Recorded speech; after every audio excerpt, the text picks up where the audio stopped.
You can go into the chat and you can put any questions, comments, ahas, thoughts you have in there that you want to share with other people.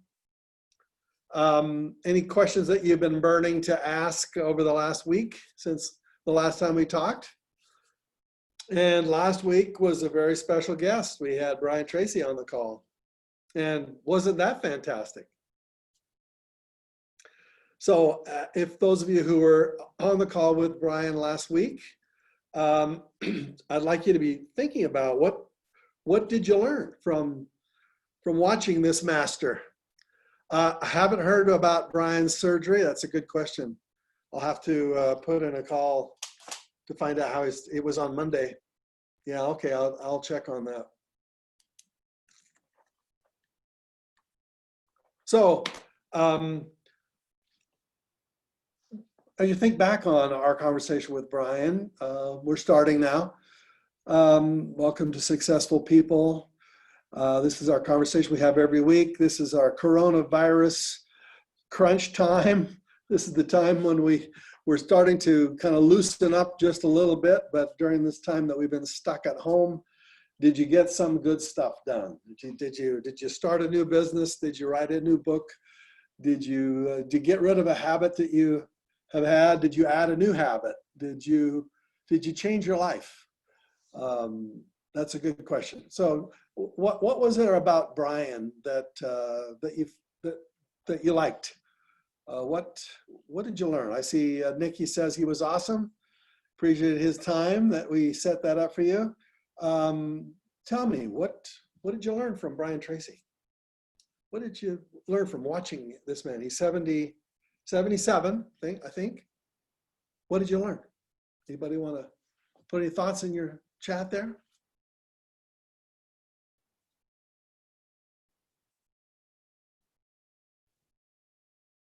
Yeah, he's a master. Massive positive energy, great wisdom, exactly.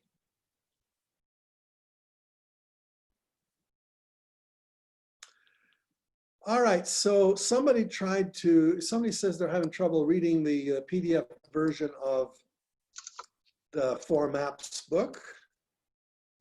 So I will put it into the chat box. You should be able to get it.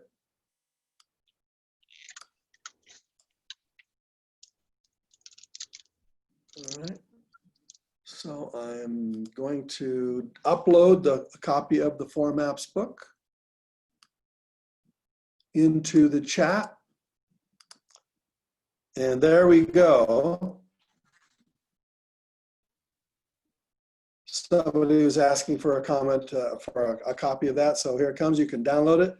It should work. It works for everybody else that I send it to. So if it doesn't work on your computer, maybe you don't have the right software to read it, but you should be able to read it. Yeah, well, what makes somebody like Brian so hungry to learn?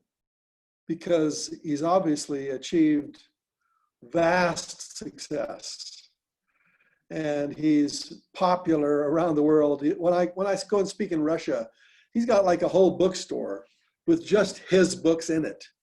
I've heard of a bookstore before called the One Book Bookstore, where some gentleman opened up a bookstore right next to a major bookstore. It was a small little bookstore right next to a major bookstore. So when you went to the bookstore, you saw this other little side bookstore called the One Book Bookstore.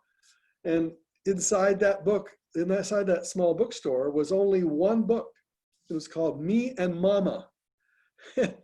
And he wrote a book about his life, and he said that the publishers wouldn't buy it, so he rented a space right next to the major bookstore in his city, and that's the only book that he sold in that entire bookstore. He made enough money. He was on David Letterman. David Letterman had him on the show talking about how he had this One Book Bookstore. Well, Brian has a One Book Bookstore where he has like 50 books of his books that are in Russian. So you walk into this bookstore, every book you can imagine, and it just takes your breath away. You realize that what he has done, he's just like a machine. Every 3 months, he writes another book. He just puts the books out there, and what a guy. So yeah, Again. yeah, he's really amazing. We're going to try to have at least one guest like that every month for the next several months. I'm just researching now for the next guest, and just let me know who you'd like me to get on there, and I will do my best to get them. So just put that in the chat. So, successful people, welcome to our conversation today. I want to teach you a little Chinese today. Before, when we started our classes about a month ago, I shared with you the 3 skills you need if you want to succeed at anything. And they boil down to the fundamental skills of mindset skills, people skills, and system skills.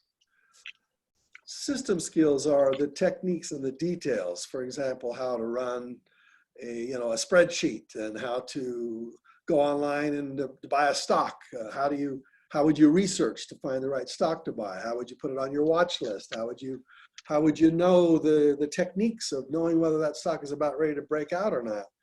These are strategies and techniques that I call system knowledge, and most of my books are filled with system knowledge, as I shared with you about a month ago. If you look at multiple streams of income, it's just almost all system knowledge. You talk about real estate, talk about the charts and the graphs. It's all system knowledge. It's numbers and charts and details, and how to select which stock you want to buy. There are 10 systems in this book on how to make money in 10 different ways, and each way has a different system. But I can teach you a system, but if you don't know how to do the other 2 parts of the success, then guess what happens? Nothing gets done. Hold on a second, I'm gonna mute everybody outside again here.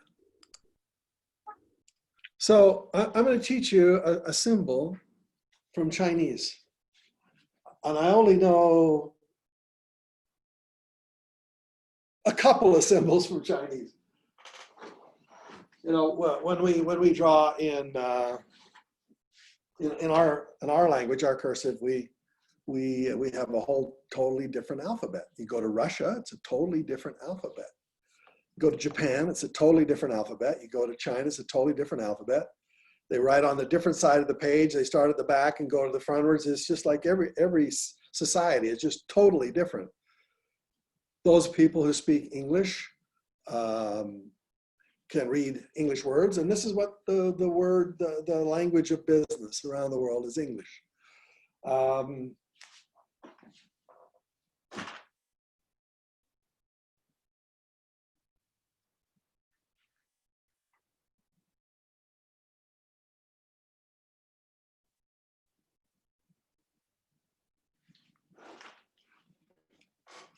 So let me share that with you. Here we go. All right. So if you go driving around a city in China, and you drive by a bank or some kind of financial institution, you'll see that symbol right there. And of course, there are thousands and thousands of different Chinese symbols, and we only have 26 letters in our alphabet, and those 26 letters combine themselves into words. Each word has a different meaning, but for most China, they have like 5,000 different symbols, and some of them have a totally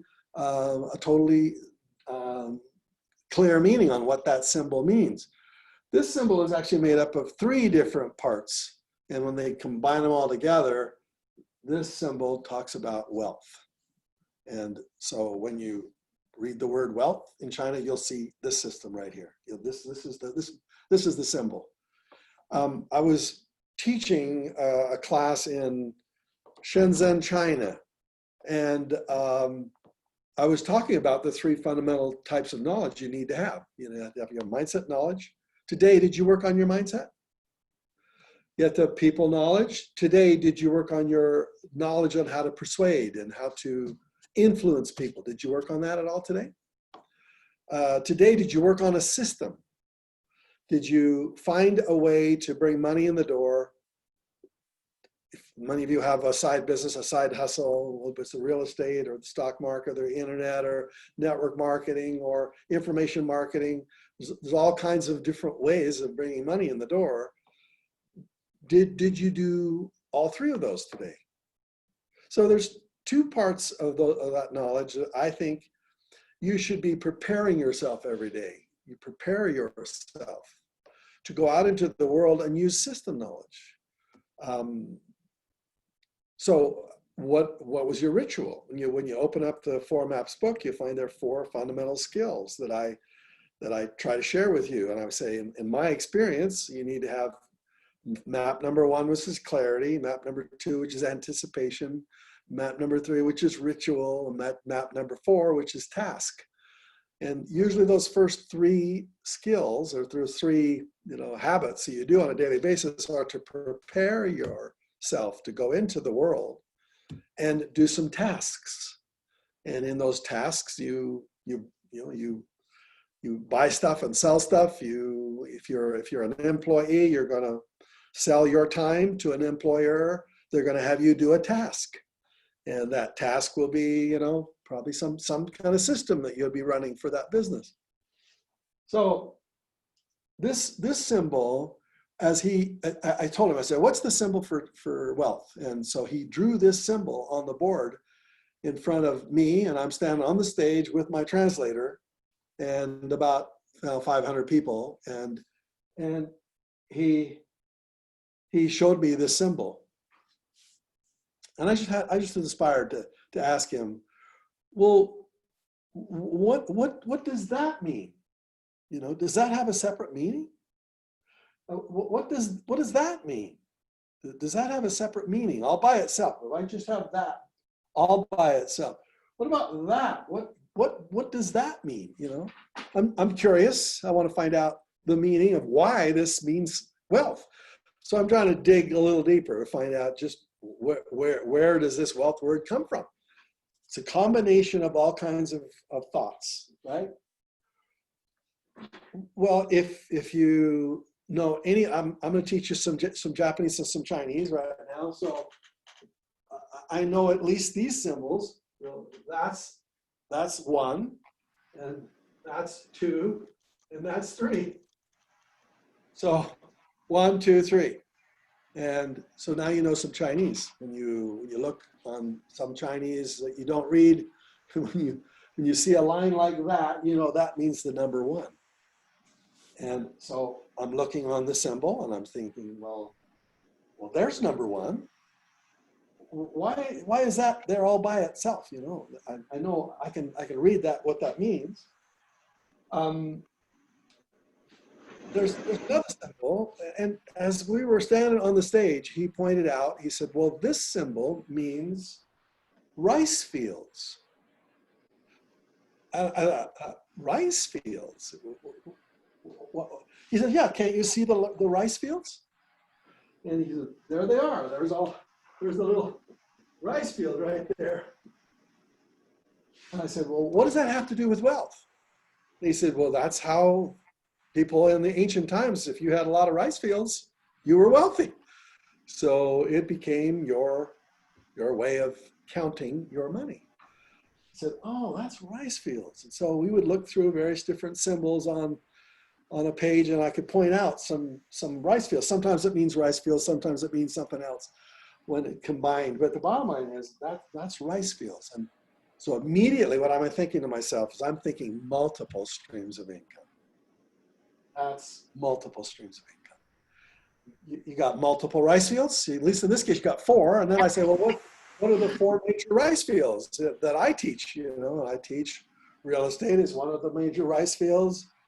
Information marketing is one of the major rice fields. Stock market, the internet. There are a lot of others. And this book, there are 10 of them that I talk about. But 4 of the 4 biggies, so. Now, each one of them has a system. And so real estate is very different than making money on the internet. You know, right now I'm marketing a program on the internet to teach people how to write books and how to sell their information online. Well, it's totally different than real estate. Real estate is, how do you find a good deal? How do you fund that good deal? How do you farm that good deal? How do you look for bargain properties? How do you negotiate? You know, it's totally different system than how do you buy a Facebook ad? How do you bring a customer through the ads, through a funnel until they are eventually become a customer, and that customer eventually buys, you know, some of your information? That system is totally different than the real estate system. And in the stock market system, how do you buy a stock? You know, how do you know which one to buy? There are 10,000 stocks. How do you know which ones you should buy? So there's a system. All really excellent investors are going to they'll show you what their system is. A system is about how to select, how to identify a stock that they think has a great potential to increase in value, either in a short-term basis or a long-term basis. How do you create a watch list? So out of 10,000 stocks, which ones are you going to watch? And how long should you hold on to those stocks? And when should you sell them? So the system in the stock market, totally different. It means, how do I select, watch, buy, sell individual stocks? And as I've taught you, and the same thing that Warren Buffett teaches you, most of us should not be buying stocks. We should not be doing that. It's just too risky. You should be buying the S&P 500. It's the combination of all 500 stocks, biggest stocks in the world, Apple, etc., Microsoft, all the biggest stocks in the world. You should just buy a basket of all 500 of them. You've all heard of this before. It's called dollar cost averaging. It's buying an index fund, the S&P 500 index funds, and there's all kinds of people who will sell that to you, and then you just literally every month you buy the S&P 500. So this last month it went up, and the month before that it went down big time. So hopefully you bought when the market was down, and if you were buying on dollar cost averaging when the market was just tanking in February and March, you were buying then, automatically buying, so that when it rebounded the next month, all those shares, you bought more shares at a lower price. Now the value of those shares is higher. And so that's a system. The system is, here's an index fund. Go on to Fidelity or whatever, the Schwab, one of those places where you can buy those shares. Just set it up automatically so they pull the money out of your bank account, or whatever account you set up there, and forget about it. That's a system. And that's one of the systems of making money. So other people would have more aggressive stock market systems where they watch which stocks have increased in value recently, because if a stock has gone up recently, it probably has a high probability that it'll continue to go for a short period of time. So you buy options and things of that nature. And I go into that great detail on that in the book, Multiple Streams of Income. What I'm trying to teach you here today is what are you doing to build your wealth? What are your rice fields? And do you have multiple rice fields? You should have multiple rice fields. What did this last economic that we're living through right now, this challenge that we're living through right now, what did that teach you?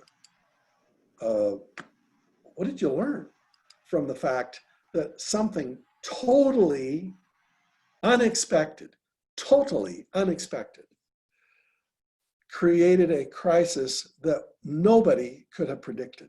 Or if they did, they're a prophet, you know. What does that teach you? It should teach you, you need multiple streams of income. That's one of the reasons my book has been so popular it was published in the year 2000. So this book is 20 years old, and it was published as an audio program in 1996. So it's almost 25 years old. Those people who read that book and who were smart enough to, into their busy life, adding new streams of income, that they had to learn new systems, and they had to implement those systems, and they had to go through the learning curve of those systems. That means they had to make mistakes at first, because whenever you're learning a brand new thing, more than likely, you're going to stumble until you learn and get a little wiser. And most people, you know, they don't dare add a new stream of income. So during this crisis time, it should wake us all up. But wouldn't it have been nice to have had 10 or 15 other streams of income flowing into your life, and maybe the crisis wipes out a third of them, but you have at least another third or 2/3 that are still available. Like for me, you know, I have little streams of income coming in from all kinds of sources, and little checks that show up. And sometimes they're bigger checks, and sometimes they're big checks. Sometimes they're unexpected checks because they've been streams that I've had for many, many years. I'm just asking you that question. What are the streams of income for your rice fields? And I'm gonna challenge you as you come out of this, and maybe it'll take a while. See, what happens when you lose your streams of income is you have to go on to credit card debt, and you have to borrow money to keep yourself afloat. And so coming out of a crisis without multiple streams of income means that it might take you another year or two just to get to break even. And so that's why it's so imperative to keep building extra streams of income constantly. You're always adding a new stream of income. Every year, at least one new stream of income.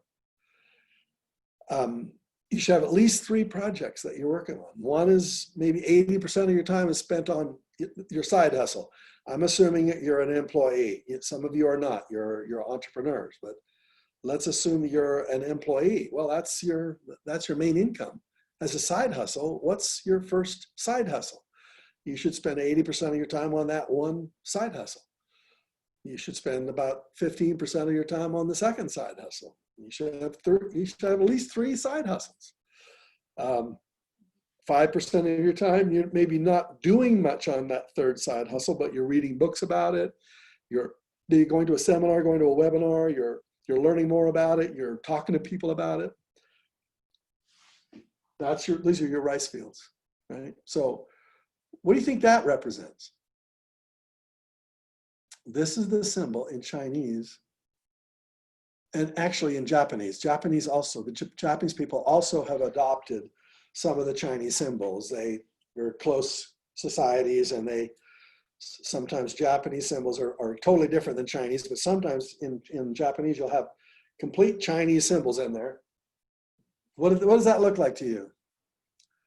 Well, when I'm talking to my translator in front of these 500 people, I'm asking him, right as we're talking, I'm learning, and he said, well, that's a mouth. That represents a mouth. Whenever you see that symbol all by itself in Chinese, that's your mouth. So why is that attached to wealth? If these are your rice fields, then why the mouth? Well, now we're talking about a piece of wisdom that I've kind of picked up over a long period of time, which is you need system knowledge. That's the rice field stuff. You need people knowledge. You need how to relate to people, how to persuade people, how to get people to trust you, how to interact with people. Very rarely are you ever going to achieve great success without having people around you. Very rarely does somebody become wealthy all by themselves. It usually requires teams of people. And those teams of people need to be led. So there's leadership. And there's the ability to communicate with people, to like people. Do you like people? And some people don't like people. So usually, if you don't like people, if you're not good with people, then usually your rice fields should focus on the kinds of rice fields that don't require a lot of interaction with people. For example, the stock market. You can stay home and look at your computer screen and not talk to a single person ever. You can transact money online without a single verbal communication with any single person. And that's the system. And you don't need to have persuasion. I just think as you get into building wealth, eventually you're going to have to talk to your banker. You might have to borrow some money from somebody from some business that you're going to do. Eventually you're going to have to talk to some employee that's going to help you with some of your businesses that you're running. Eventually you're not going to be a solo entrepreneur forever. You'll have people on your team that do things, unless you want to stay small. If you want to stay small and keep it all, some people do that. They stay small, they keep it all, they have no contact with humans. Can you still make fortunes doing that? Yes, you can. Is it my private way to do it? No, it isn't. But that's the symbol for a mouth right there. Now, what's this symbol? We know what one part of the symbol is. That's right there. That's the number one. And therefore, for me, this is the most important. That's why I call it. This is the most important part of the symbol of wealth. It's number one. And I'm glad it's got the number one there. Because if you don't have this, then more than likely you'll not be very good at that. And more than likely you won't even start this unless you have this. And this part is, in my opinion, the most important part. So what is that? Well, what does it look like to you? What does that look like? When I see it, I see shoulders, and I see a head. Sometimes it's usually not that at an angle; it's a little bit more straight up. But those are the head and shoulders for the mindset part of wealth. The mindset. And what if you didn't believe you deserved to be wealthy? What if you had a critical voice in your mind that was saying, you can't do it? I can teach you brilliant rice field strategies. But what if in your own mind, you were talking yourself out of even starting them? What if this part wasn't working very well? And if that doesn't work, then usually nothing else does. So the question I'm asking you is which is your strength and which is your weakness? And I'm going to ask you to actually tell me. If you could just solve one issue in your life that would unleash the floodgates of wealth into your life, what's one issue you'd resolve? One. If you could wave a magic wand and solve one issue, what would it be? Now, this is private information for you. This may not be something you want to share with me. But I hope you would, because I'd like to be able to give you some advice on that. What if you could wave a magic wand and solve one issue in your life? Sometimes it's like a stream. Your life is like a river, not a wide river, but a river nonetheless. And sometimes a log will come down the river and get stuck in the shoreline and eventually get lodged across the stream or the river. And then eventually all kinds of other debris starts piling up behind that one big log that's stuck in the river. And pretty soon it creates this big log jam. And so if somebody's trying to float down the river in their raft, they come to this big log jam and they can't get through. And they have to get out of the river and walk around and go down a little further. For some people it's just one log. If you could just remove that one log, things would kind of flow a lot better. And so I'm going to ask you that question. If you could just, maybe it's a fear, maybe it's, who knows, it might be something to do with some of your investments. Maybe they're upside down, you know, and if you could get rid of them, that would maybe solve the problem for you. Maybe it's an issue you're dealing with somebody else. You're having an argument with somebody and you just can't seem to resolve that one issue. If that issue could get resolved, then it would kind of, life would flow a lot faster for you. Maybe it's a mindset issue. So it's a belief about what you can and can't do, belief about how smart you are, a belief about whether you're worthy enough, belief about whether you are smart enough. Are you smart enough? Are you worthy enough? Are you good enough? Are you attractive enough? You know, sometimes it's just one little thought, you know, that gets stuck in there, and therefore it's like a blinder. And you look out at the world of opportunity, and it's almost like you can't see the opportunity because you got a few of these issues that you're dealing with. And so somebody bounces an idea off you and you go, you know, we ought to do this, you know, let's create this little business. And you go into your head and you go, no, I'm not very good at that, you know? So I'm going to ask you, what's one log you could eliminate, if you could eliminate it today? What's one belief, one thought, one idea, one challenge, one issue you're dealing with? Most people don't know everybody here on the call, so just type in there. What's one thing? If you could just work on that one thing, it could make this whole wealth symbol work for you, right? So I'm just going to wait till you tell me. Tell me what's a couple of things you'd like to work on, okay?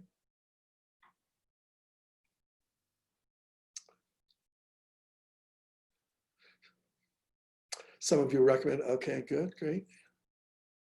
You want Bob Proctor? Let's see if I can get Bob.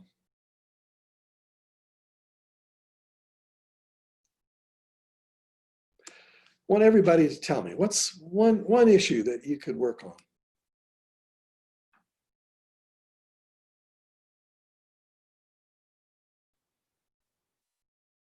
Great. Keep it up. Good. Thank you. I'll pick a few of them here.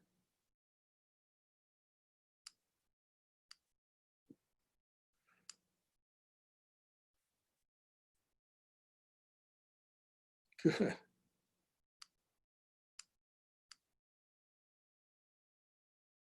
Eating your daily frog that came from last week. Yeah, wow.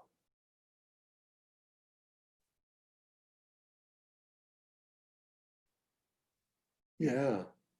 Shannon, you deserve it. Stop thinking that.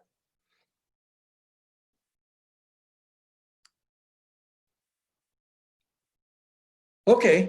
Okay. So obviously everybody can scan through. You can see the chats that are coming up there. This conversation we have every week is called Successful People. So obviously a successful person has dealt with all of those issues, and they somehow figured out a way to go through it. And what I've been learning, I like to read autobiography. So this is what autobiography that my son Aaron gave me. So this is was my Christmas present. This is 900 pages of an autobiography of one of the most famous writers in Russia. Some books you've heard of before.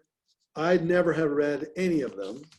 I never would have bought this book, tell you the honest truth. But it was a gift. So I like to read, books about famous people. And he wrote a couple of books that are world famous. One is Crime and Punishment, and the other book is called The Brothers Karamazov. And when you read an autobiography, you get to read what was going on in their life when they're writing something that is world class. You get to, when he's writing Crime and Punishment, Dostoevsky, he's probably the second most famous author in Russia. The first one would be Tolstoy. He's number two, Dostoevsky. And when I read a book, I mean, I like to underline things. I want to know what's going on in this guy's life when he's writing a book that is going to make him famous forever. So I'll just read you one sentence that I underlined last night. Dostoevsky, let's see.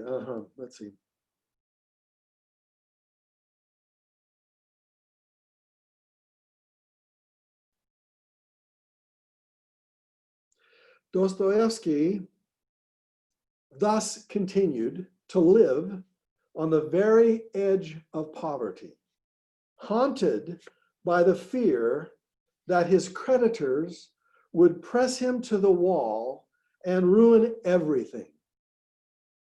That's what's going on in his life when he writes one of the greatest novels in Russia ever to have been written. His life was a total turmoil. Had epileptic attacks. He had health issues. When I read something like that,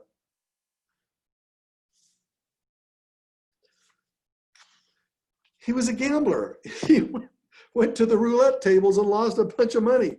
I mean, this guy's life was kind of messy. He said, let's see. He had a magazine. He was making money with a magazine that he launched. It was called Epic. And the magazine failed right in the middle of all of this stuff. So meanwhile, while he's gloomy over the failure of Epic, the end of his impossible labors must nonetheless have come as something of a relief because his magazine failed. He thought it would be successful anyway. Now he was being forced to write a novel in the middle of having no money come in. During the next 5 years, in the middle of this catastrophic failure, during the 5 years of this complete loss, under the pressure of necessity, but never at the cost of artistic integrity, he would write 3 of his greatest novels, Crime and Punishment, The Idiot, and Demons, and establish his reputation once and for all as belonging to the very front rank of Russian literature. Sometimes we look at people who we respect and admire and we go, they've got it easy. They don't have anything as hard as I've got it. But when I read the autobiographies and the biographies of these great ones, I find that they do things in the middle of crises like we're doing right now. This is when the good stuff happens. This is when you create a before story. This is when your before story, it's when you get to say, and we launched it in the middle of the worst economic crisis in our lifetime. Isn't that a great story? It's like Dostoevsky, he is dealing with financial pressures. What if the financial pressures were what caused him to write those great novels? Have you ever thought of it that way?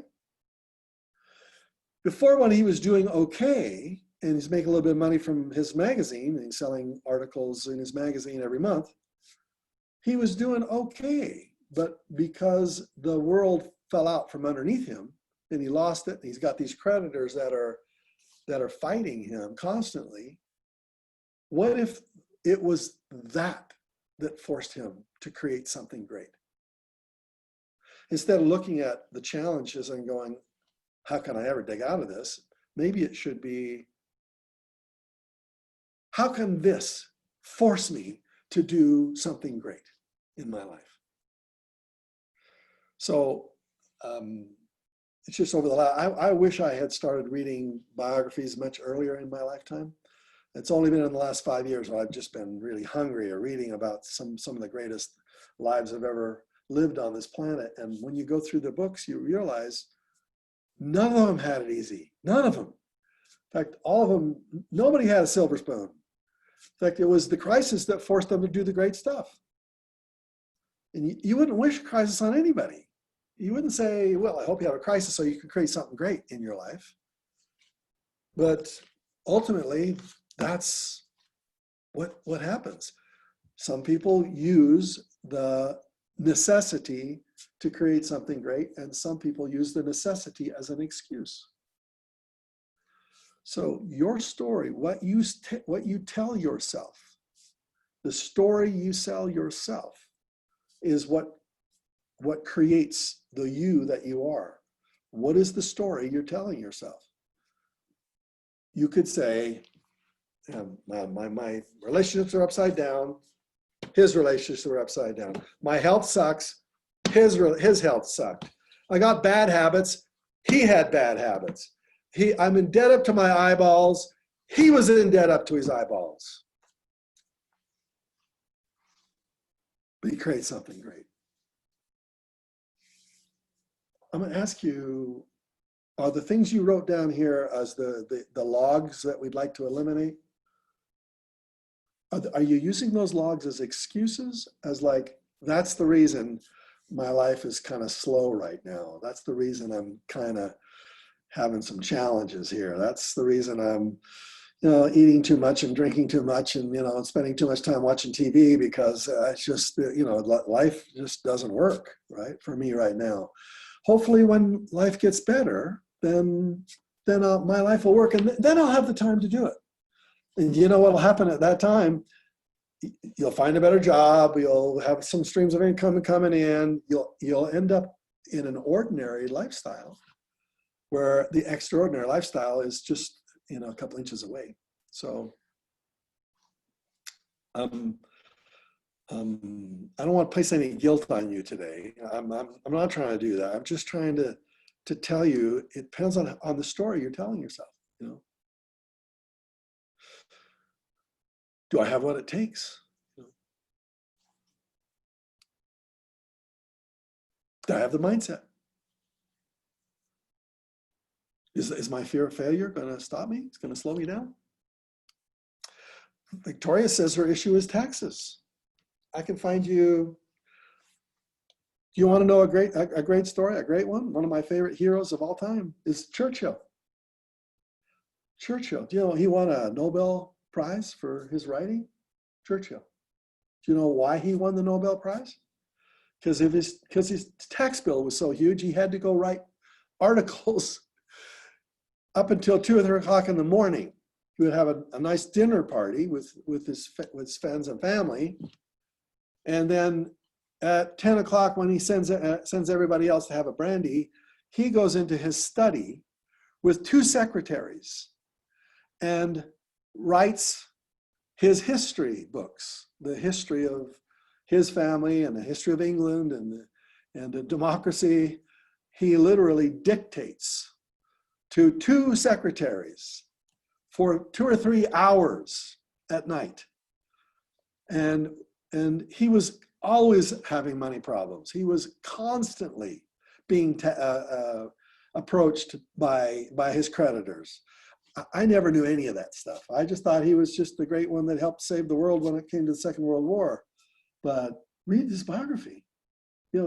His money problems, just enormous.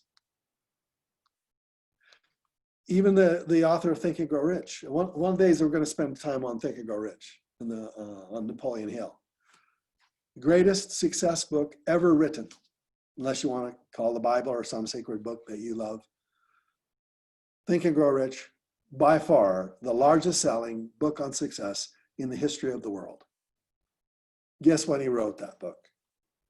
I think I mentioned this to you a few weeks ago.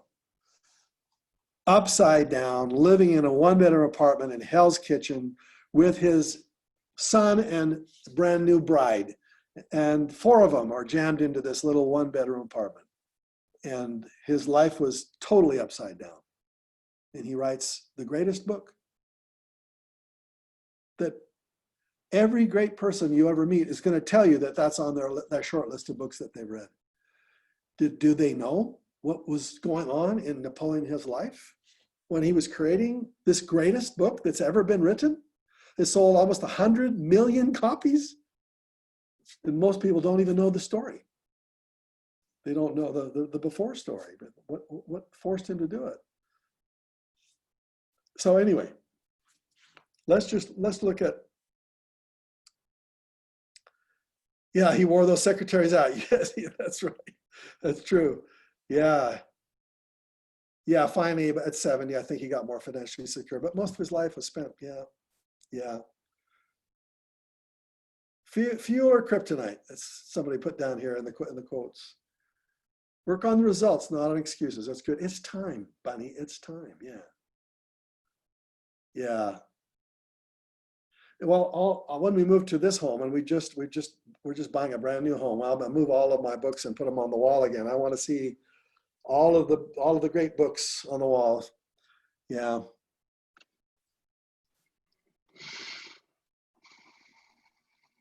Chekhov. Yeah. So my message is pretty simple today. It's either fuel or kryptonite. That's what somebody said here. It's either you either use it or you abuse it. You either use the challenges you have or the challenges use you. And you have to be bigger than them. And you can. And we all can. So I would recommend you again go back to the 4 Maps book. It's really what map number 1 is asking those 7 questions over and over again. What do you really want? And how badly do you want it? And when do you want it? Where do you want it? Why do you want it? Who do you want it with? How much do you want? It's just answering those questions and getting really clear so that when you wake up in the morning, no matter what is going on around you, whatever crisis challenges are going on around you, you have to have the courage to dedicate a few minutes every day towards your dream. A few minutes. You should dedicate a few minutes every day towards preparing yourself to go out into the world and create the fortune you want to create for yourself. So that means the books you read while you're in your quiet time, while you're in your preparation time. It's the meditation you do. It's the prayer you do. It's the way you take care of your body.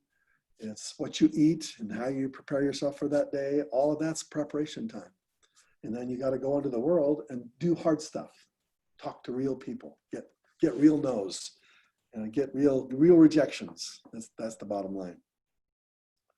So I will be working on next week. I'll be working on finding a couple of new people to join with us. At least once a month, we're going to have a special guest. This conversation today is about just reminding us that one day this is going to pass. This will be, next year it'll be over. But some people will still be suffering because of it. And some people will be saying, I'm glad I buckled down during that time. All right? Any questions, comments, thoughts that you have here as we end our call today? Yeah, Brian is a brain, no doubt about that. Yeah, W. Clement Stone was the one that resurrected Napoleon Hill, no doubt about that. Yeah, thank you, Samaya. Samaya, where are you calling from? Texting me, let me know. John, hey, from Vancouver, okay.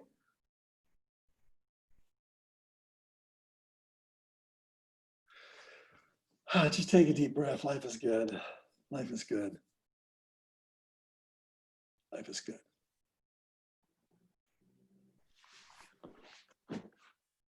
Make that number one. Make sure you work on this. Learn how to persuade. Learn how to. This is persuading yourself. This is persuading other people. If you can't persuade yourself, no one else will buy from you. If you don't believe in yourself, they won't believe in your product. You got to believe in yourself. You got to sell yourself. You got to say, I'm good. I can do this. And that's your persuasion of people. So as we go throughout next week, I'm going to probably share with you some of these techniques. How do you persuade people? How do you get them to say yes? How do you learn from that process? So I'm going to focus on this one next week. How I noticed that a few of you are saying that that's something that you'd like to work on. Next week we'll talk about that. I'm going to teach you a formula, a simple formula that works every time. And it's an acronym. I'll teach it to you next week. And when you hear it, you go, oh, got it. You'll never forget it. And then anytime you ever open your mouth, you think of this formula. Guarantee you'll be more persuasive to yourself and to anybody else that's around you. All right, everybody. Thank you. God bless. Have a wonderful day. Have a nice weekend. It's a holiday weekend for those of you here in America. Memorial Day weekend, I think. I think that's it. Monday is a holiday, so those of you who are here, thank you for the happy birthday wishes. That's 72 for me. Thank you. Yeah. God bless everybody. I'm you Happy all. birthday. Happy You birthday, think- Bob. Happy birthday, Thank you, Bob. Birthday. Hey. Thank you. Everyone. Happy birthday. Birthday, Bob. Happy birthday. Are you a Happy birthday. Gemini, Bob? Thank you. All right, everybody. Bravo, Bob. Thank you. Second. Hi, Robert. Birthday. Charles, I Birthday, keep getting Bob. your emails, Charles. I hope they're working for you, brother. They are working for me, brother. They certainly are. I'm glad you said that. Happy webinar you got too, Bob. Oh, that's great. That's good. Thank you. All right. God bless. Birthday, Bob. Okay. Bless you too, honey. Thanks, Bob. Bye-bye. And puppy dog.